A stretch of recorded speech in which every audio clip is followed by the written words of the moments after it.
வணக்கம் அன்பு நெஞ்சங்களே. இன்றைக்கி நம்ம வீடியோவில் இப்போ நீங்கள் பார்த்துட்ருக்கீங்க பார்த்தீங்களா, ஸ்ட்ரெயிட் பேண்ட் முன்பக்கம் பெல்ட் வர்ற மாதிரியும் பின்னாடி எலாஸ்டிக் வர்ற மாதிரியும் இடது லெஃப்ட் சைடு வந்து பார்த்திங்கன்னா ஜிப்பு வர மாதிரியும் எப்படி தைக்கிறது அப்படிங்கிறத நீங்கள் இதில் பார்க்க போகிறீங்க. ஸோ இந்த பேண்ட் எப்படி இருக்கோ இதே போல் ஸ்ட்ரெயிட் பேண்ட் வந்து நான் உங்களுக்கு தைச்சி காட்ட போகிறேன். வாய்ஸ் வந்து கொஞ்சம் சளி பிடிச்சிருக்கனால கொஞ்சம் கனமாக தான் இருக்கும், அட்ஜஸ்ட் பண்ணிக்கோங்க. முதல்ல பேண்ட் ஸ்டிச்சிங் பண்ணும்போது வழக்கமாக நம்ம வைக்கக்கூடிய முன்தட்டு ஒன்று பின்தட்டு ஒன்று நம்ம எடுத்துக்கிறோம். முதல்ல இதில் இடது பக்கம் வரக்கூடியது தான் ஜிப்பு வந்து வரும், ஓப்பன் வந்து அந்த கிளிப்பு வரும். 8 இன்ச்சு அளவுக்கு இதில் மார்க் பண்ணிக்கலாம். ஜிப்போட உயரம் நல்லா ஞாபகம் வச்சுக்கோங்க. பேண்ட்டோட இடது பக்கம் 8 இன்ச்சு அளவுக்கு ஜிப்பு வைக்கிறதுக்காண்டி ஓப்பன் வைக்கிறதுக்காண்டி ஸ்பேஸ் விட்டுக்கோங்க. அந்த 8 இன்ச்சிலேருந்து கீழே வரைக்கும் வந்து நீங்கள் ஸ்டிச் வந்து போட்டுக்கோங்க.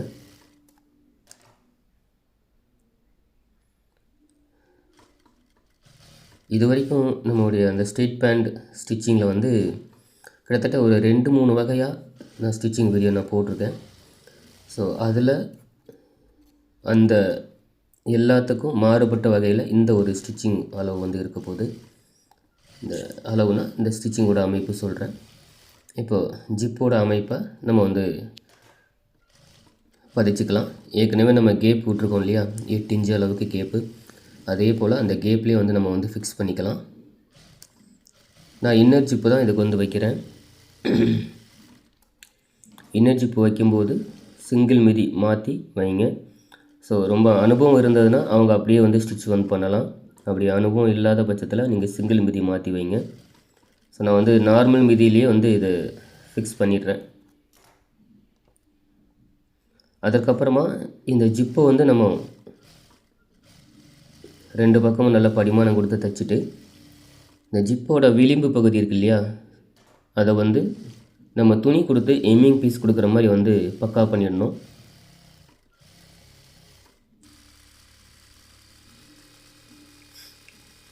அளவுகள் வந்து 2 பக்கமும் ஒரே மாதிரி இருக்கிற மாதிரி நம்ம பார்த்துக்கணும்.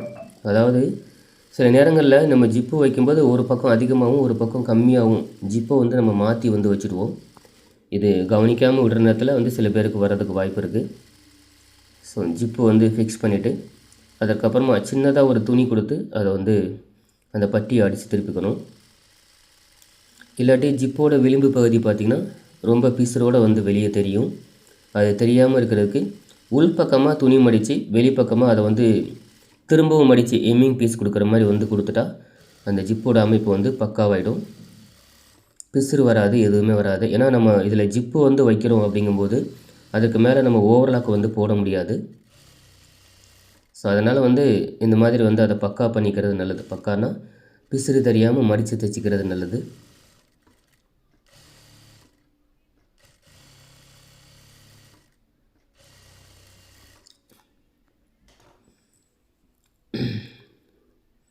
ரெண்டு பக்கமுமே தைச்சிக்கலாம் ஒரே போல். அதற்கப்புறமா வந்து பார்த்திங்கன்னா இதில்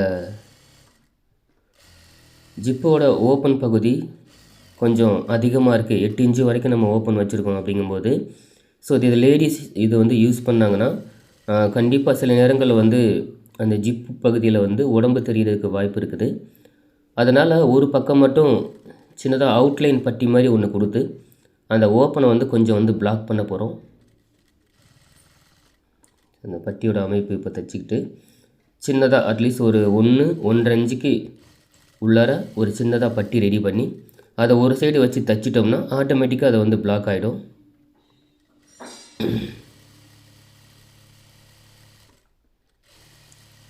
ஓகே,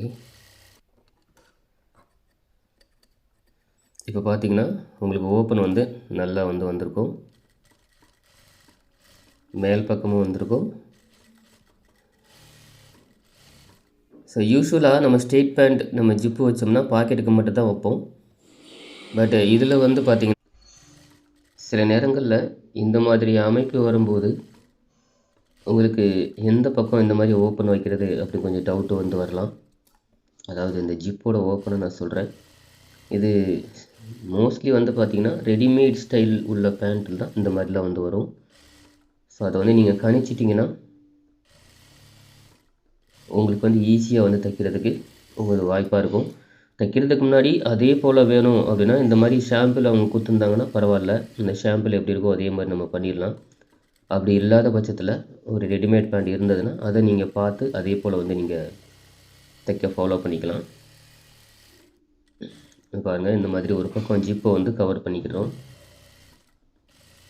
மோஸ்ட்லி ரெடிமேட் ஸ்டிச்சிங் மட்டும்தான் இந்த மாதிரி வந்து வரும். நார்மலாக தைக்கக்கூடிய அந்த இதில் வந்து வராது. ஸோ என்னை பொறுத்த வரைக்கும் ஒரு சாம்பிள் கொடுத்து இதே மாதிரி தைங்க அப்படின்னா அதே போல் நான் வந்து ஸ்டிச் பண்ணி கொடுத்துருவேன். ஸோ இப்போ அதை தான் வந்து உங்களுக்கு தைச்சி உங்களுக்கு வீடியோவில் காட்டிகிட்ருக்கேன். இந்த மாதிரி வந்து ஒரு பக்கம் பட்டியை வந்து பிளாக் பண்ணி நம்ம கொடுக்கும்போது ஜிப்பு வந்து அட்லீஸ்ட் அவங்க ஓப்பன் பண்ணுறாங்க அப்படின்னா உடனே வந்து அந்த ஒரு பேண்ட்டோட அமைப்பு கொஞ்சம் உள் பக்கமாக கொஞ்சம் துணி இருந்ததுன்னா நல்லாயிருக்கும். அப்படி இல்லாத பட்சத்தில் அவ்வளோவா வந்து நல்லா இருக்காது. ஓகே ஃப்ரெண்ட்ஸ், தொடர்ந்து இந்த வீடியோவை பாருங்கள். இப்போது ஜிப்பு வந்து ஒரு பக்கம் நான் ஸ்டிச் பண்ணிட்டேன். அதை தைக்கும்போதே அதோடய அமைப்பு வந்து கரெக்டாக இருக்கான்னு சொல்லி செக் பண்ணிக்கோங்க. நீங்கள் இதை பார்த்து தைச்சிங்கன்னா அந்த அமைப்பு கரெக்டாக இருக்கான்னு செக் பண்ணிக்கோங்க. இப்போ நான் இன்னொரு பக்கம் ஸ்டிச் பண்ண போகிறேன். இதில் வழக்கமாக ஸ்ட்ரெயிட் பேண்ட்டுக்கு வந்து பாக்கெட் வந்து நம்ம வந்து வைப்போம். இதில் வந்து பாக்கெட் வந்து கிடையாது. நான் இந்த வீடியோவோட இன்ட்ரோலையே காட்டியிருப்பேன். ஒரு ரெடிமேட் ஸ்டைலில் உள்ள பேண்ட்டு, அதில் வந்து ஒன் சைடு ஜிப்பு மட்டும்தான் இருக்கும், பாக்கெட் வந்து இருக்காது. கவனிச்சிருப்பீங்கன்னு நம்புகிறேன். ஸோ அதனால் வந்து இன்னொரு பக்கம் 2 தையல் வந்து போட்டுக்கலாம்.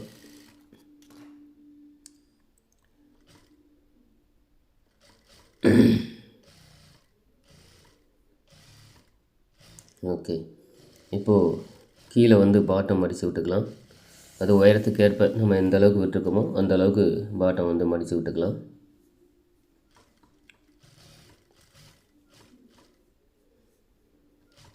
யூஸ்வலாக இந்த மாதிரி பேண்ட்டுக்கெலாம் கீழே வந்து அட்லீஸ்ட் குறைஞ்சது 1 இன்ச்சிலேருந்து கூடுனது, அதாவது மினிமம் 1 இன்ச்சிலேருந்து மேக்ஸிமம் 2 இன்ச்சு வரைக்கும் கீழே பாட்டம் வந்து உருட்டி விடணும்.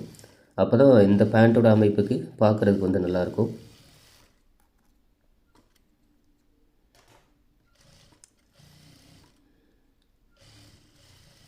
ரொம்ப அதிகமாக லூஸும் இருக்கக்கூடாது, ரொம்ப அதிகமாக டைட்டும் வந்துடக்கூடாது. ஏன்னா நம்ம தைக்கக்கூடிய பேண்ட் மெட்டீரியல் வந்து நார்மலான துணி தான்.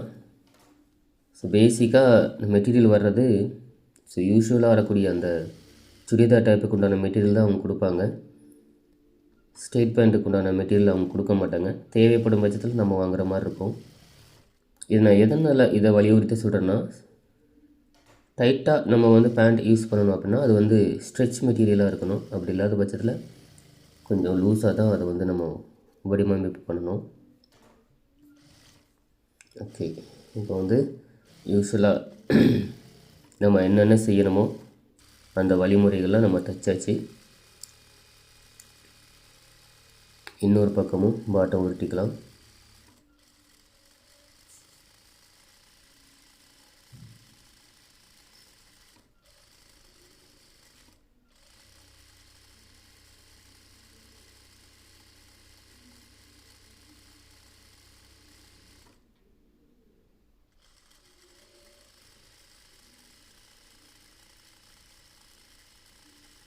ஓகே, இப்போ அடுத்ததாக நம்ம இந்த பேண்ட்டையும் வந்து பாட்டம் யூஸ் பண்ணிட்டு, இப்போது நிறைய பேர் இந்த ஸ்டேஜ்லேருந்து தான் வந்து ஒரு மிஸ்டேக் வந்து தெரியாமல் வந்து பண்ணிடுறீங்க.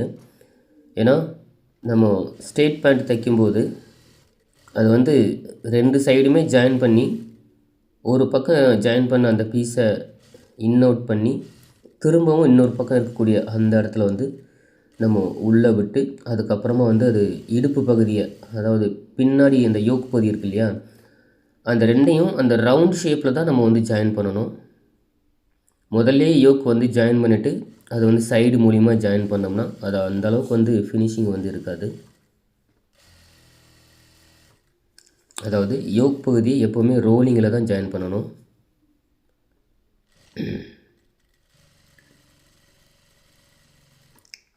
இப்போது அந்த ரோலிங் பகுதி தான் இப்போ தான் அதை தான் நான் பண்ண போகிறேன். பாருங்கள், இப்போ ஒரு பக்கம் தைச்ச அந்த பேண்ட்டை வந்து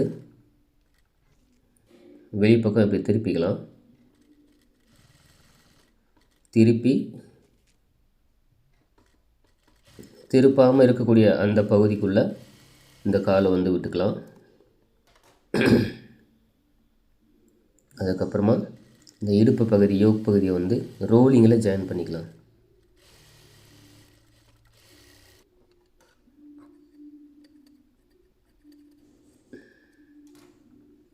இந்த மாதிரி ரோலிங்கில் ஜாயின் பண்ணும்போது உங்களுக்கு இந்த பேண்ட்டோட அமைப்பு ரொம்பவே அழகாக வந்து இருக்கும். யூஸிங்க்கும் வந்து பார்த்திங்கன்னா நல்லாயிருக்கும். ஸோ கம்பெனி ஸ்டிச் அப்படின்னு சொல்லுவாங்க இல்லையா, அதாவது ரெடிமேட் ஸ்டிச்னு சொல்லுவாங்க இல்லையா, அதில் வந்து எல்லாமே இந்த மாதிரி ரோலிங்கில் தான் பண்ணுவாங்க.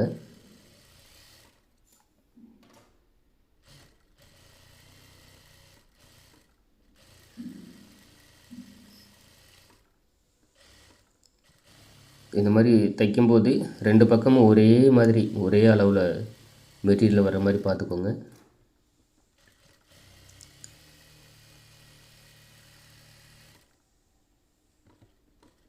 டபுள் ஸ்டிச் வந்து போட்டுக்கோங்க.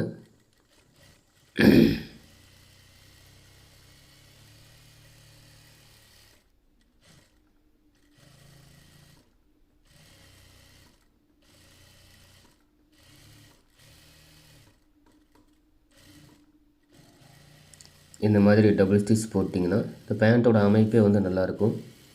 இப்போது முன்பாகத்தில் வரக்கூடிய சின்னதாக ஸ்லிட், அதாவது டாட் பிடிக்கிறோம். இந்த டாட் வந்து எதுக்காக நம்ம பிடிக்கிறோம்னா, இந்த டாட் பிடிக்கும்போது இடுப்பு பகுதியை எப்போவுமே ஸ்லிம்மாக காட்டும். ஆனால் அதுக்கப்புறம் கீழே வரக்கூடிய அந்த சீட் பகுதியை வந்து அவங்க உட்காந்து எந்திரிக்கிறதுக்கு வந்து ரொம்பவே ஒரு நல்லதொரு அமைப்பாக வந்து இருக்கும். உட்காந்து எந்திரிக்கும்போது கஷ்டம் இல்லாமல் இருக்கும். ஸோ அதுக்காகத்தான் முன்பக்கம் வந்து டாட் வந்து போட்டுக்கிறது. இப்போது ஒரு பக்கம் வந்து நான் ஏற்கனவே கேன்வாஸ் வந்து நான் ஒட்டி வச்சுருக்கேன். அதாவது இந்த கேன்வாஸ் வந்து நீங்கள் தைக்கக்கூடிய பேண்ட் எதுவாக இருந்தாலும் முன்பாகம் எந்த அளவுக்கு நீளம் இருக்கோ அந்த நீளத்துக்கு கேன்வாஸ் வந்து முதல்லையே வந்து ஒட்டிக்கணும். இதுக்கு வந்து நான் காலர் கேன்வாஸ் தான் யூஸ் பண்ணியிருக்கேன். ஸோ 1.5 இன்ச்சு அளவுக்கு இதோட அகலம், நீளம் வந்து முன்பாகத்தோட நீளம் எந்த அளவு இருக்கோ அந்த அளவு நான் வச்சுருக்கேன். சைஸ் அளந்தெல்லாம் நான் பார்க்கல, ஏன்னா கட்டிங் பண்ணும்போதே ஒரு பேண்ட்டோட அளவுக்கு ஏற்றாற் போல் நம்ம கரெக்டாக வெட்டிக்கணும். நம்ம சைடில் பிடிக்கக்கூடிய துணி, ஃப்ரண்டில் நம்ம பிடிக்கக்கூடிய அந்த டாட், இது எல்லாமே பிடிச்சது போக மீதி அந்த முன்பாகத்தில் எந்த அளவு இருக்கோ அதை நம்ம வந்து கரெக்ட் பண்ணிக்கணும். ஏன்னா பேண்ட் அப்படிங்கும்போது கொஞ்சம் லூஸாக இருந்தனால ஒன்றும் பிரச்சனை இல்லை. லூஸ் டைட் இருந்தனால, அதாவது கொஞ்சமாக லூஸ் டைட் இருந்தாலும் ஒன்றும் வந்து தெரிஞ்சிக்காது. ஸோ அதனால் சொல்கிறேன். இப்போ ஒரு பக்கம் தைச்சிட்டோம், மறுபக்கம் இன்னொரு பக்கம் வந்து பார்த்திங்கன்னா நம்ம அந்த எலாஸ்டிக் வந்து வைக்கணும்.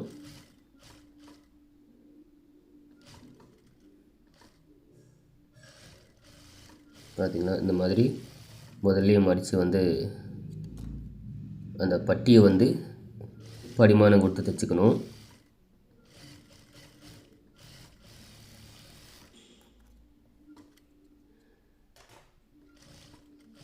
எப்போவுமே நம்ம பேண்ட்டுக்கு கொடுக்கக்கூடிய அந்த பெல்ட்டு வந்து உள் பக்கமாக அடித்து வெளிப்பக்கம்தான் நம்ம திரும்பவும் ஃபினிஷ் பண்ணுற ஸ்டேஜ் வந்து நம்ம கொண்டு வரணும். இந்த மாதிரி இப்போது இதில் வந்து ஏற்கனவே ஒரு பக்கம் கேன்வாஸ் நான் வந்து பிளாக் பண்ணி வச்சுருக்கேன். அப்படிங்கிறனால அப்படியே வந்து நம்ம ஃபிக்ஸ் பண்ணிக்கிட்டால் போதும். அதற்கப்புறமா மீதி இருக்கக்கூடிய அந்த பகுதிக்கு நம்ம ஏற்கனவே வந்து எந்த அளவுக்கு எலாஸ்டிக் தேவையோ அதை நம்ம வந்து வெட்டி வச்சுருக்கோம். அதே அளவு நம்ம ஜாயின் பண்ணிக்கிட்டால் போதும்.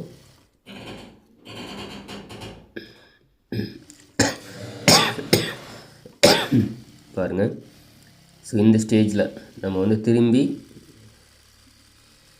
இந்த பட்டியோட ஃபினிஷிங் ஸ்டேஜ் வரும்போது உள் பக்கமாக எலாஸ்டிக் கொடுத்து வெளிப்பக்கமாக திருப்பி அதோடு சேர்த்து தையல் போட்டுக்கிட்டோம்னா இப்போ பேக்கில் வந்து எலாஸ்டிக் ஆட்டோமேட்டிக்காக வந்துடும். ஃப்ரண்டில் இந்த முன்னாடி வந்து அந்த பட்டி ஆட்டோமேட்டிக்காக வந்து வந்துடும். ஸோ இவ்வளோ தான் ஃப்ரெண்ட்ஸ். ஸோ இது வரைக்கும் நீங்கள் இந்த வீடியோவில் பார்த்த விஷயங்கள் உங்களுக்கு நல்லாவே புரிஞ்சிருக்கும், தெரிஞ்சிருக்கும்னு நம்புகிறேன். ஏன்னா இதில் நான் சொல்கிறத விட இந்த ஸ்டேட் பேண்ட்டை வந்து தைச்சிட்டு இருக்கும்போது இது எந்த மாதிரிலாம் தைச்சி உங்களுக்கு பழக்கம் இருக்கோ அந்த வகையில் வந்து உங்களுக்கு ரொம்பவே அனுபவபூர்வமாக இருக்கும். இதில் நீங்கள் வந்து வேறு எதையும் பார்க்க தேவையே இல்லை. பேக்கில் எலாஸ்டிக், ஃப்ரண்டில் மட்டும் எலாஸ்டிக், ஃப்ரண்டில் வந்து கொஞ்சம் கேப்பை விட்டு பேக்கில் மட்டும் எலாஸ்டிக், ரைட் த்ரூ எலாஸ்டிக், எலாஸ்டிக்கே இல்லாமல் சும்மா நாடா, இந்த மாதிரி ஏகப்பட்ட ஸ்டைல் வந்து நம்ம ஸ்ட்ரெயிட் பேண்ட்டில் வந்து இருக்குது.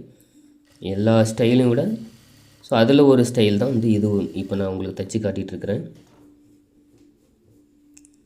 ஸோ இந்த மாதிரியும் தைச்சி போடுங்க. ஸோ கஸ்டமர் கேட்கும்போது இந்த மாதிரியும் வந்து நம்மளால் தைக்க முடியும் அப்படிங்கிற ஒரு மன தைரியத்தை வளர்த்துக்கோங்க.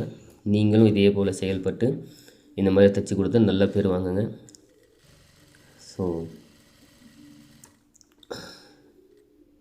இப்போ ஒரு பக்கம் பட்டி வந்து பிளேஸ்மெண்ட் ஆகிடுச்சு, மீதி இன்னொரு பக்கம் வந்து எலாஸ்டிக் வந்து இருக்குது. இப்போ எலாஸ்டிக் என்ன பண்ணுறோம்னா பாருங்கள், ஏற்கனவே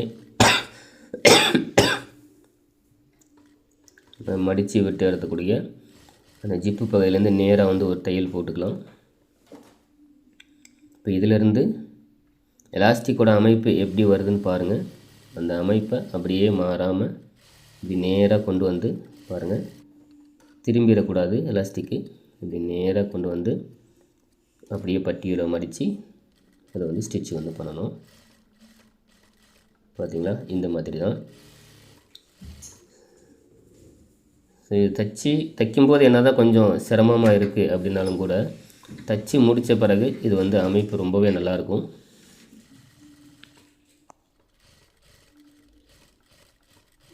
இதில் வந்து முன்னாடி வந்து ஒரு இன்ச்சுக்கு வந்து நான் கேப் விட்டுக்கிறேன். அந்த கேப் எதுக்குன்னா ஒரு பக்கம் ஹூக் வச்சு இன்னொரு பக்கம் வந்து கொக்கி வந்து நம்ம வைக்க போகிறோம் இல்லையா, அதனால் அந்த ஒரு இன்ச்சு மட்டும் கேப்பு வந்து வச்சுக்கிறேன். கேப்புனா வந்து சமதளமாக இருக்கும்.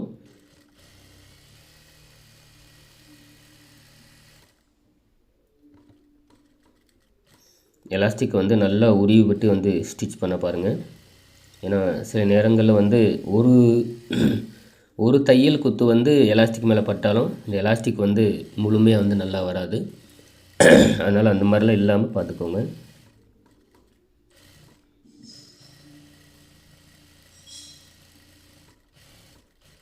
எலாஸ்டிக் நல்லா இழுத்து விட்டுக்கணும்.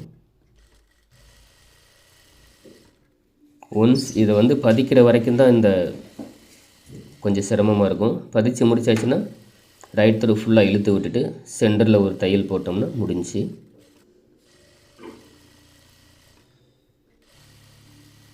ஸோ இப்போ வரைக்கும் நான் வந்து உங்களுக்கு இந்த ஸ்ட்ரெயிட் பேண்ட் ஸ்டிச்சிங் கிளாஸில் இந்த வீடியோவில் சொன்ன விஷயங்கள் உங்களுக்கு நல்லாவே புரிஞ்சிருக்குன்னு நம்புகிறேன். ஸோ இதை பற்றி வேறு ஏதாவது வந்து உங்களுக்கு சந்தேகம் இருந்ததுன்னா கீழே மறக்காமல் கமெண்ட் பாக்ஸில் கமெண்ட்ஸ் கொடுங்க. ஸோ அதற்குண்டான நான் தெளிவுபடுத்தி நான் வந்து உங்களுக்கு வந்து பதில் சொல்கிறேன்.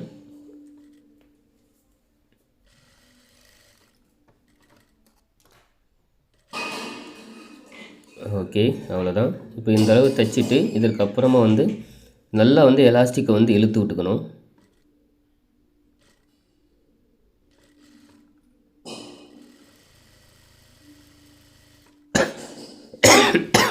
இந்த மாதிரி நல்லா எலாஸ்டிக் வந்து இழுத்து விட்டுட்டிங்கன்னா, ஸோ ஏற்கனவே நான் ஒரு பேண்ட் வந்து உங்களுக்கு காட்டினேன் இல்லையா, ஸோ அந்த மாதிரி வந்து இந்த பேண்ட்டோட அமைப்பு வந்து அழகாக வந்து வந்துடும். ஸோ ட்ரை பண்ணி பாருங்கள். இந்த மாதிரியும் வந்து ஒரு ஸ்ட்ரெயிட் பேண்ட் தைக்கிறதுக்கு முயற்சி செஞ்சு பாருங்கள். நிச்சயமாக உங்களுக்கு பாசிட்டிவ் ரிசல்ட் கிடைக்கும். ஸோ இந்த வீடியோ பார்த்துருக்க நீங்கள் யாராக இருந்தாலும், எந்த ஊரில் எந்த நாட்டில் இருந்தாலும், லேடிஸ் டெய்லரிங்கை சார்ந்து உங்களுக்கு ஏதாவது சந்தேகம் இருந்துச்சுன்னா கீழே கமெண்ட் பண்ணுங்கள். அப்படி இல்லாட்டி என்னோடய அலைபேசி என்னன்னா 82 48 11 51 06 அப்படிங்கிற என்னுடைய அலைபேசி எண் இருக்குது. உங்களுடைய கேள்விகள் சந்தேகங்கள் எதுவாக இருந்தாலும் நீங்கள் வந்து அனுப்பி வைக்கலாம். உங்கள் கேள்விக்கான விடை வரும். ஸோ இது வரைக்கும் இந்த வீடியோவை பார்த்த உங்களுக்கு என்னுடைய அன்பு கலந்த நன்றி கலந்த வணக்கங்கள். ஸோ இதே போல் வேறொரு வீடியோவில் உங்களை நான் மீட் பண்ணுறேன். நன்றி, வணக்கம்.